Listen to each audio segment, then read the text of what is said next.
Hello guys, welcome back to our YouTube channel VK classes. So दोस्तों, आज हम बात करेंगे मेडिसिनल केमिस्ट्री सेकेंड के यूनिट 1 और लेक्चर 1 के बारे में। सो दोस्तों, आइए हम देख लेते हैं अपना पहले कॉन्टेक्ट। दोस्तों, हमारा कॉन्टेक्ट है पहला, introduction to histamine, biosynthesis of histamine, histamine receptor and distribution, symptoms, introduction of anti histaminic agent, use of anti histaminic agent, और लास्ट है हमारा side effect of anti histaminic agent. So दोस्तों, आइए अब हम देख लेते हैं अपने इनके डिफिनेशन के बारे में और इनके क्लासिफिकेशन के बारे में अच्छे से। ये हमारा यूनिट और lecture anti histamine and histamine. आइए दोस्तों, हम जान लेते हैं पहले यहाँ हिस्टामिन होता क्या है। हिस्टामिन 2 इमिडाजोल 4 आइल इथाइलामाइन मास्ट सेल रिलीज हिस्टामिन। दोस्तों, जो हमारा हिस्टामिन होता है वो मास्ट से रिलीज करता है, और ये 2 इमिडाजोल 4 आइल इथाइलामाइन जो इसका नेम है। और यहाँ इसका स्ट्रक्चर दोस्तों आप देख सकते हैं। हिस्टामिन का स्ट्रक्चर याद करिए, स्ट्रक्चर बहुत ही ज़रूरी होता है। एग्जाम में आप स्ट्रक्चर बना देंगे तो आपको उतने से भी नंबर मिल जाएगा। आइए हम यहाँ हिस्टामिन के कुछ बेसिक डिफिनेशन के बारे में जान लेते हैं। Histamine is an autocoid which are biological chemical which act like local hormones and act near their site of synthesis। जो है हमारा हार्मोन हिस्टामिन होता है वो क्या होता है, आउटोकॉइड होता है। अब जो autocoid which are biological chemical which act like local hormone, जो हमारा लोकल हार्मोन क्या करता है, रिलीज करता है। आइए हम यहाँ देख लेते हैं आउटोकॉइड होता क्या है। दोस्तों, हमारा आउटोकॉइड होता है आउटो, और दूसरा होता है कॉइड। आउटो का मतलब होता है सेल्फ, कॉइड का मतलब होता है एकॉर्ड, रिमेडिंग ड्रग, हेलिंग मेडिसिन।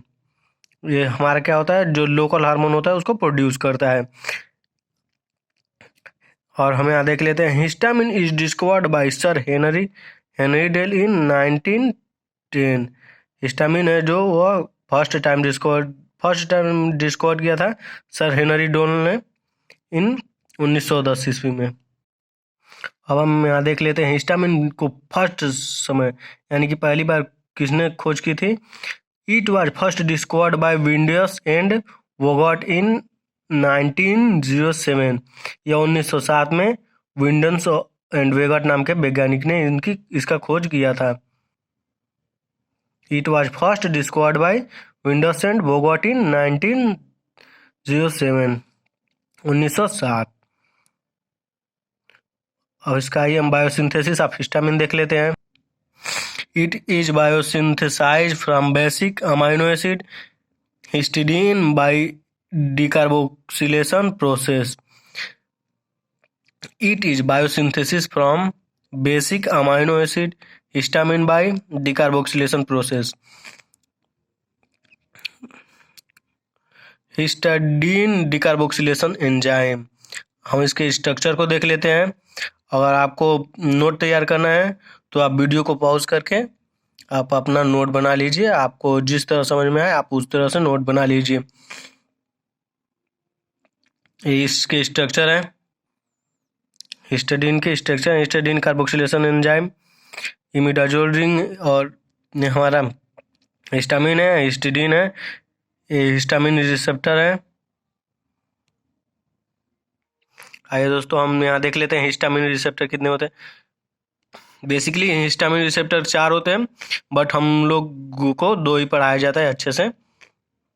देख लीजिए receptor location, H1 receptor, H2 receptor, H3 receptor और H4 रिसेप्टर।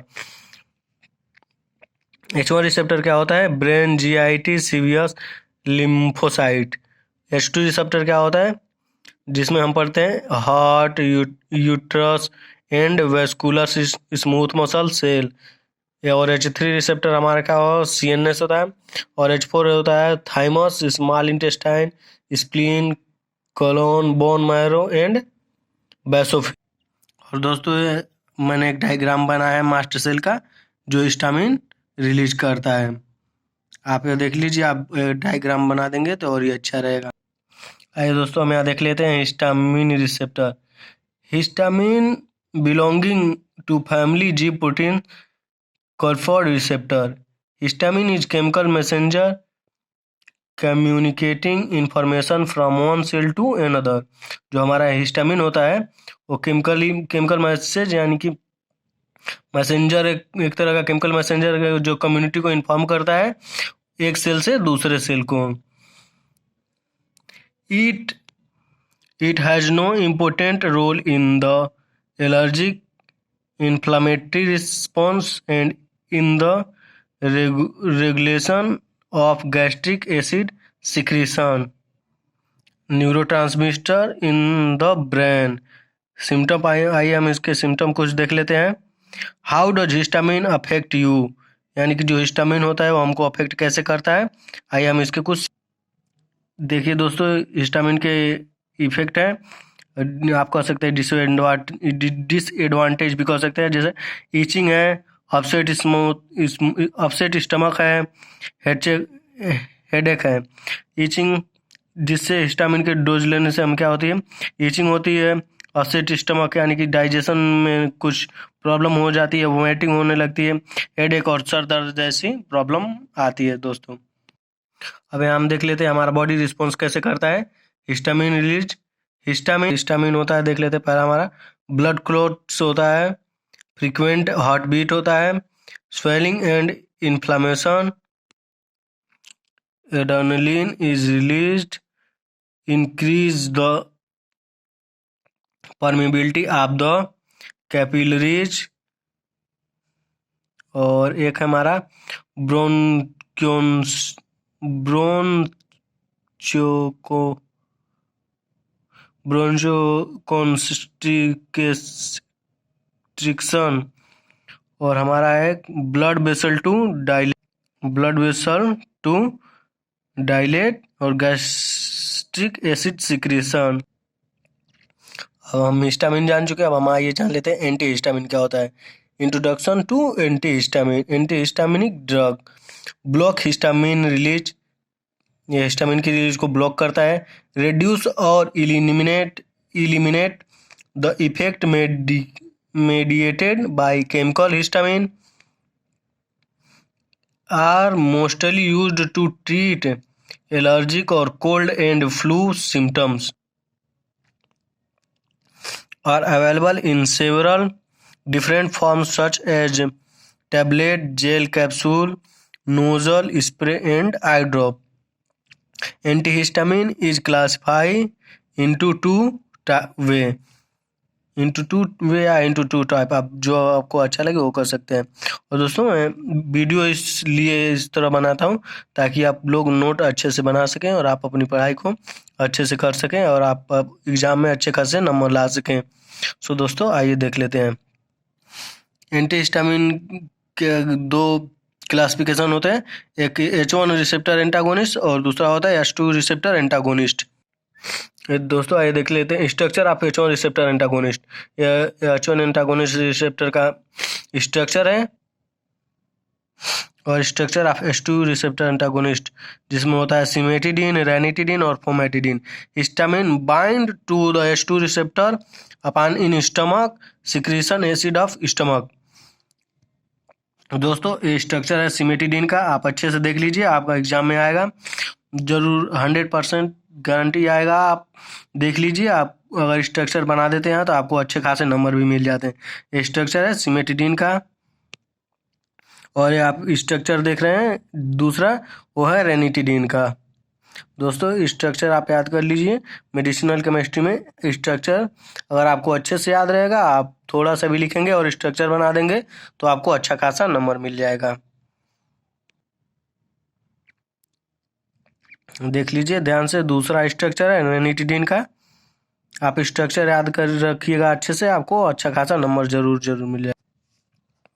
दोस्तों आइए हम अपना फर्स्ट एंटी हिस्टामिन देख लेते हैं। जो हमारा फर्स्ट एंटी हिस्टामिन है पिपेरोक्सोन है, जो भी है इसका स्ट्रक्चर है, और इसका डिस्कवर्ड इन 1933 में बाय जेफ फोरेन्यू एंड डैनियल बोवेंट। जो पिपेरोक्सोन है इसकी डिस्कवर कब हुई थी? 1933 में जेफर एंड डेनियल बोवेंट ने किया था। While developing a guinea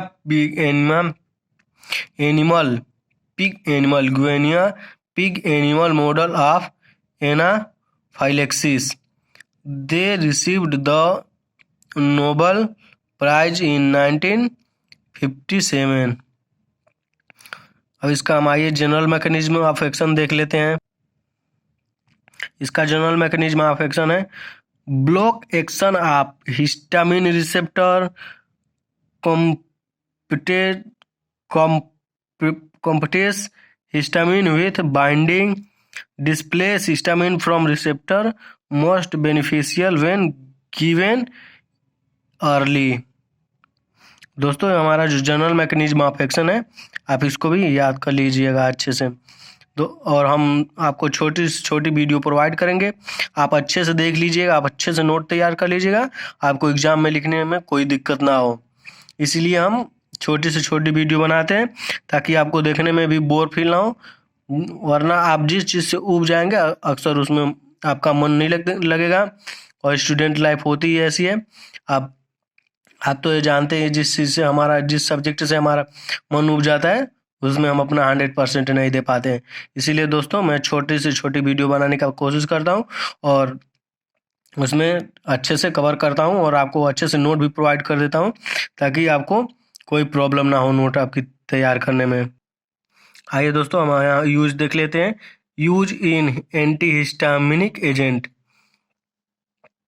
antihistaminic very effective in the treatment of antihistamine very effective in the treatment of allergic rhinitis,